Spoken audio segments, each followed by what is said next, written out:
Despacito.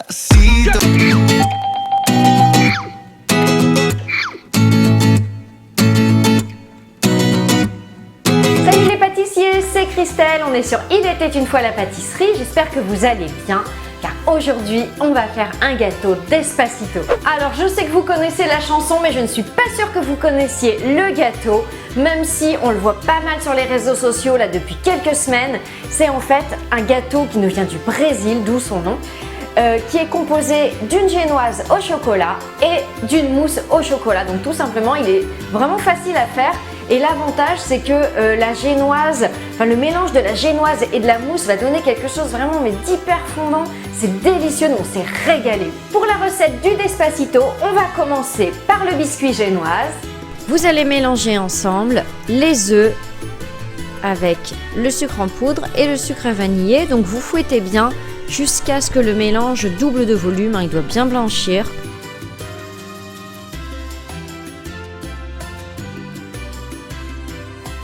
Ensuite, directement par-dessus, vous allez tamiser la farine, j'ai pris de la T55, la levure chimique, le cacao en poudre non sucré et une pincée de sel.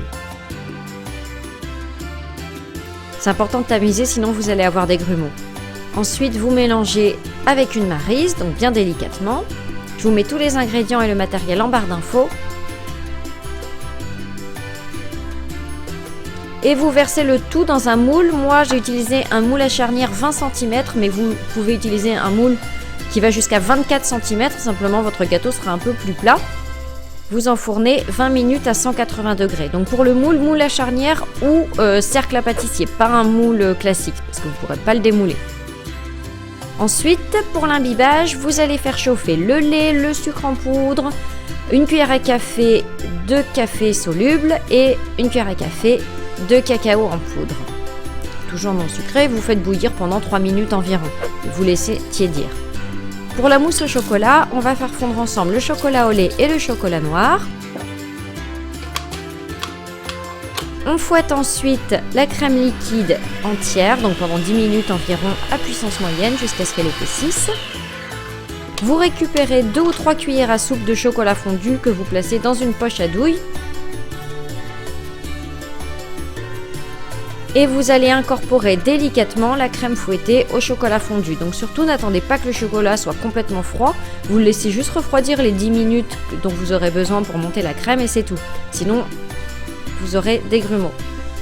Donc vous y allez bien délicatement avec une maryse. Et plus vous allez ajouter de crème, plus la mousse va devenir épaisse. On récupère le gâteau qui a complètement refroidi, c'est important. Vous le piquez avec une fourchette et puis vous l'imbibez avec le lait au chocolat et au café. Si vous n'aimez pas le café, même si franchement on le sent très peu, vous pouvez le remplacer par une pincée de vanille en poudre. Vous étalez ensuite la mousse au chocolat donc sur le gâteau. Vous étalez bien avec une spatule. Et puis avec le chocolat qu'on avait placé tout à l'heure dans la poche à douille, vous allez tracer des lignes tout le long du gâteau. Et avec un cure-dent, vous faites des lignes, donc dans le sens opposé. Voilà, comme j'ai fait là sur la vidéo. Vous placez ensuite au réfrigérateur pour au moins 2 heures avant de servir. Je vous conseille de passer la lame d'un couteau dans le moule, ça vous aidera à démouler plus facilement. Si la recette vous plaît, je compte sur vous pour mettre le max de pouces bleus, vous abonner à la chaîne, cliquez bien sur la petite clochette pour recevoir toutes les notifications. Vous pouvez garder le gâteau au réfrigérateur pendant 2-3 jours, il n'y a aucun problème, il reste vraiment très bien.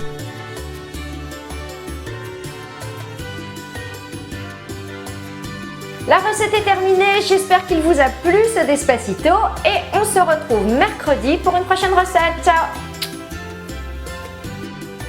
Et n'oublie pas de t'abonner en cliquant sur ma tête.